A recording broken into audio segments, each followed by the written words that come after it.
ഷഫീദി വലിയ നടുക്കത്തോടുകൂടി വലിയ ഞെട്ടലോടുകൂടി നമ്മൾ കേട്ടതാണല്ലോ ഈ അതിജീവിതയുടെ മൊഴിയും അതിലെ വിവരങ്ങളും. ഷഫീദ്, ഉറപ്പായിട്ടും, കാരണം അവർ പോലീസിന് നൽകിയിരിക്കുന്ന മൊഴിയിലടക്കം ആവർത്തിക്കുന്ന കാര്യം ക്രൂരമായിട്ടുള്ള ലൈംഗിക പീഡനവും ശാരീരിക ഉപദ്രവവും നടന്നു എന്നുള്ളത് തന്നെയാണ്. അതിൽ ഏറ്റവും പ്രധാനം വിവാഹ വാഗ്ദാനം നൽകി രാഹുൽ മാങ്കൂട്ടത്തിൽ വിവാഹ വാഗ്ദാനം നൽകി വെക്കേഷനായി നാട്ടിലെത്തിയപ്പോൾ രാഹുൽ മാങ്കൂട്ടത്തിലും സുഹൃത്ത് ഫെനി നൈനാനും കൂടി ഒരു കാറിൽ കയറ്റി ഭാവി കാര്യങ്ങൾ സംസാരിക്കണം എന്ന് പറഞ്ഞ് ആളൊഴിഞ്ഞ ഒരു ഹോം സ്റ്റേയിൽ എത്തിച്ചു. അവിടെ വെച്ച് താൻ കരഞ്ഞു പറഞ്ഞിട്ടും രാഹുൽ നിർത്തിയില്ല. ക്രൂരമായിട്ടുള്ള ലൈംഗിക പീഡനവും ദേഹോപദ്രവവും തുടർന്നു എന്ന് പറയുന്നുണ്ട്. രണ്ടാമത്തേത്, അതിനുശേഷം ഈ പെൺകുട്ടിയെ ഉപേക്ഷിക്കുന്ന സാഹചര്യത്തിലേക്ക് രാഹുൽ മാങ്കൂട്ടത്തിൽ പോയി.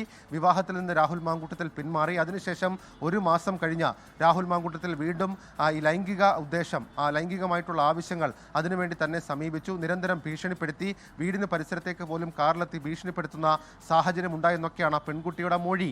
അതടക്കമുള്ള ഗൗരവമായിട്ടുള്ള മൊഴിയാണ് പെൺകുട്ടി നൽകിയിരിക്കുന്നത് എന്നുള്ളതാണ് ഏറ്റവും ശ്രദ്ധേയമായിട്ടുള്ള കാര്യം. മാത്രവുമല്ല, ഇതിൽ ഈ പ്രോസിക്യൂഷന്റെ വാദത്തിൽ, ഈ മുൻകൂർ ജാമ്യാപേക്ഷയിലെ വാദം നടക്കുന്ന ഘട്ടത്തിൽ പ്രോസിക്യൂഷൻ പറഞ്ഞത് ഇയാളൊരു ഹാബിച്വൽ ഒഫൻഡറാണ്. കാരണം ആദ്യം ഒരു പെൺകുട്ടിയെ വിവാഹ വാഗ്ദാനം നൽകി ലൈംഗികമായി പീഡിപ്പിച്ച് അതിനുശേഷം ഭ്രൂണഹത്യ നടത്തിയ ഒരു കേസ് നിലനിൽക്കുന്നുണ്ട്. രണ്ടാമതാണ് ഇങ്ങനെ ഒരു പീഡന കേസ് വരുന്നത്. സ്വാഭാവികമായും അത് ഇയാളൊരു ഹാബിച്വൽ ഒഫൻഡറാണെന്നുള്ള കാര്യം കോടതി ഗൗരവത്തിൽ പരിഗണിക്കണം എന്നൊക്കെയുള്ള വാദം അത് പ്രോസിക്യൂഷൻ ഉയർത്തിയിരുന്നു. എന്നാൽ ഈ പ്രതി അന്വേഷണവുമായി സഹകരിക്കാനുള്ള വില്ലിങ്നെസ് ആണ് അതിനുശേഷം പ്രതിഭാഗം ഉയർത്തിയത്. മാത്രവുമല്ല, ഇതിൽ എന്ത് ശാസ്ത്രീയമായ തെളിവുകൾ ഇക്കാര്യത്തിൽ ഉണ്ട്, മാത്രവുമല്ല വിവാഹ വാഗ്ദാനം നൽകി ലൈംഗിക പീഡനം നടത്തിയെന്നുള്ളതിന് എന്ത് തെളിവുണ്ടെന്നൊക്കെയുള്ള കാര്യങ്ങൾ കോടതി ചോദിക്കുന്ന സാഹചര്യം ഉണ്ടായിരുന്നു. ഏതായാലും അതൊക്കെയുള്ള കാര്യങ്ങൾ പരിഗണിച്ചുകൊണ്ടാണ് തിരുവനന്തപുരം പ്രിൻസിപ്പൽ സെഷൻസ് കോടതി രാഹുൽ മാങ്കൂട്ടത്തിന് ഇപ്പോൾ ആന്റിസിപ്പേറ്ററി ബെയിൽ, മുൻകൂർ ജാമ്യം അനുവദിച്ചിരിക്കുന്നത്. പക്ഷേ അതൊരു കേവല മുൻകൂർ ജാമ്യമല്ല, പകരം കർശന ഉപാധികൾ ഇക്കാര്യത്തിൽ വെച്ചിട്ടുണ്ട് എന്നുള്ളതാണ് നിലവിൽ നമുക്ക് മനസ്സിലാക്കാൻ കഴിയുന്ന കാര്യം. ഇനി ആകാംക്ഷയോടെ നമ്മൾ നോക്കിക്കാണുന്നത് ഏതാണ്ട് 11-12 ദിവസത്തെ വനവാസത്തിന് ശേഷം, അതല്ലെങ്കിൽ ഒളിവ് ജീവിതത്തിന് ശേഷം രാഹുൽ മാങ്കൂട്ടത്തിൽ എങ്ങനെയാണ് പബ്ലിക് സ്പിയറിലേക്ക് അപ്പിയർ ചെയ്യാൻ പോകുന്നത് എന്നുള്ളതാണ്. അത് അന്വേഷണ സംഘത്തിന് മുൻപിലാണോ, അതല്ലെങ്കിൽ കോടതിക്ക് മുൻപിലേക്ക് പോകുമോ, അറസ്റ്റ് എങ്ങനെ രേഖപ്പെടുത്തും, അതിനുശേഷമുള്ള തെളിവെടുപ്പ് എങ്ങനെ നടക്കുമെന്നൊക്കെയുള്ള കാര്യങ്ങൾ വളരെ നിർണായകമാണ്. രാഹുലിനെ സംബന്ധിച്ച് രാഹുലിനെ അറസ്റ്റ് രേഖപ്പെടുത്തുക അന്വേഷണ സംഘത്തെ സംബന്ധിച്ച് അനിവാര്യമാണ്. അതിലേക്ക് അന്വേഷണ സംഘം കടക്കും. പക്ഷേ അദ്ദേഹത്തിന് നിലവിൽ ഇപ്പോൾ ഈ രണ്ട് കേസിൽ, ഒരു കേസിൽ നോട്ട് ടു അറസ്റ്റ് ആണ്, രണ്ടാമത്തെ കേസിൽ ആന്റിസിപ്പേറ്ററി ബെയിലാണ് അനുവദിച്ചിട്ടുണ്ട്. അപ്പോൾ പക്ഷേ അന്വേഷണവുമായി സഹകരിക്കണം എന്നുള്ളത് ഏറ്റവും പ്രധാനപ്പെട്ട കാര്യമാണ്. അതിലേക്കടക്കം എങ്ങനെ നീങ്ങും എന്നുള്ളത് ഏറ്റവും ശ്രദ്ധേയമായിരിക്കും. നിയമ നടപടികൾക്കൊപ്പം തന്നെ വളർന്നു വന്ന രാഷ്ട്രീയ വിവാദം കൂടി നമുക്ക് മുമ്പിലുണ്ട്. ഇപ്പോൾ സ്ഥിതി അതല്ല. രാഹുൽ മാങ്കൂട്ടത്തിനെ കോൺഗ്രസ് പുറത്താക്കിയിട്ടുണ്ട്. ഇനി രാഹുലിനെ ഒരു തരത്തിലും ന്യായീകരിക്കാനോ സംരക്ഷിക്കാനോ ഒന്നുമുള്ള ബാധ്യത ഒരു തരത്തിൽ പോലും കോൺഗ്രസിനില്ല. അതിനിടയിലാണ് രാഹുൽ മാങ്കൂട്ടത്തിൽ ഇനി വെളിച്ചത്തേക്ക് വരാൻ പോകുന്നതെന്നതും ശ്രദ്ധേയമാണല്ലോ ഷഫീദ് റാവുത്തർ.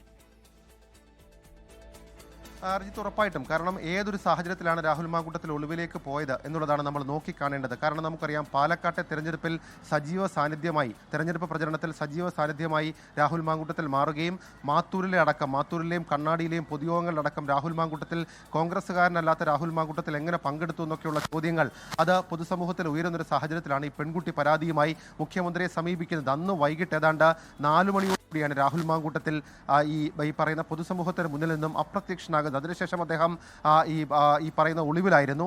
ആദ്യം തമിഴ്നാട്ടിലും പിന്നീട് കർണാടകയിലും അടക്കം അദ്ദേഹം ഒളിവിലേക്ക് പോയി എന്നുള്ളതാണ് അന്വേഷണ സംഘത്തിന്റെ വിലയിരുത്തൽ. പിന്നീട് വളരെ നിർണായകമായിട്ടുള്ള, വളരെ വൈറ്റലായിട്ടുള്ള തെരഞ്ഞെടുപ്പ് ഘട്ടത്തിൽ രാഹുൽ മാങ്കൂട്ടത്തിൽ ഉണ്ടായിരുന്നില്ല.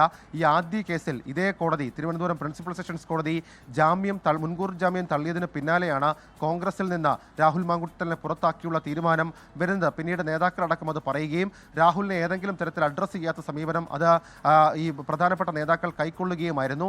ആദ്യഘട്ടത്തിൽ രാഹുലിന് പിന്തുണ നൽകിയ നേതാക്കൾ പോലും പിന്നീട് രാഹുലിനെ കൈവിടുന്നത് നമ്മൾ കണ്ടതാണ്. ആ പ്രതികരണത്തിലൊക്കെ നമ്മൾ കണ്ടതാണ്. അങ്ങനെ അപ്പാടെ കോൺഗ്രസ് നേതാക്കൾ രാഹുലിനെ കൈവിടുന്നൊരു സാഹചര്യമുണ്ടായി. പിന്നീട് രാഹുൽ എന്ത് ചെയ്താലും അത് കോൺഗ്രസിനെ ബാധിക്കുന്ന തരത്തിലേക്ക് എത്തില്ല എന്നുള്ള ഒരു പൊളിറ്റിക്കൽ മെസ്സേജ് കൂടി രാഹുൽ മാങ്കൂട്ടത്തിൽ അതുമായി ബന്ധപ്പെട്ട് നൽകുകയും രാഹുൽ മാങ്കൂട്ടത്തിൻ്റെ വിഷയത്തിൽ കോൺഗ്രസ് നൽകുകയും ചെയ്തിരുന്നു. ഏതായാലും അങ്ങനെ ഒരു രാഷ്ട്രീയ സാഹചര്യം ഇതുമായി ബന്ധപ്പെട്ട് ഉണ്ട്.